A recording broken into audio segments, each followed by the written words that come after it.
നീ എന്തിനാ പേടിക്കുന്നത്? നീ എന്നെ ജസ്റ്റ് ഒന്ന് ചിന്തിച്ചു നോക്കെ. പേടിച്ചു കഴിഞ്ഞാൽ നമുക്ക് ഒരു കാര്യങ്ങളും ചെയ്യാൻ പറ്റത്തില്ല.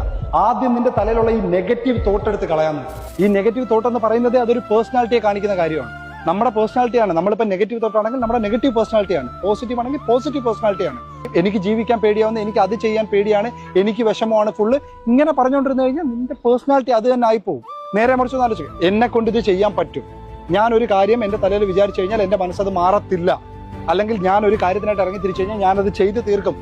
സ്വന്തമായിട്ട് നീ ആദ്യം വിശ്വസിക്കേണ്ടതിന്നെ, എന്നിട്ടല്ലേ ബാക്കിയുള്ളവർ വിശ്വസിക്കുന്നത്.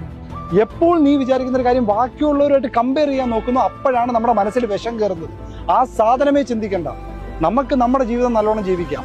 അല്ലാതെ നമുക്ക് ഇത്ര കളറുണ്ട്, നമുക്ക് ഇത്ര ഹൈറ്റ് ഉണ്ട്, നമുക്ക് ഇത്രയും വെയിറ്റ് ഉണ്ട്, എനിക്ക് ഇത്ര ഇംഗ്ലീഷ് അറിയാം, എനിക്ക് വിദ്യാഭ്യാസം ഉണ്ട്, ഇതൊന്നും വലിയ കാര്യമില്ല.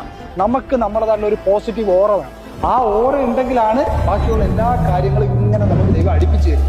നമ്മളുടെ ആ ഒരു പോസിറ്റീവ് ഓറയും ബാക്കി പടച്ചോണ്ടൊരു കാര്യം നമുക്ക് വിധിച്ചിട്ടുണ്ടെങ്കിൽ ബാക്കി എല്ലാ കാര്യങ്ങളും സ്മൂത്ത് ആയിരിക്കും. നിന്റെ മനസ്സിൽ നീ നെഗറ്റീവ്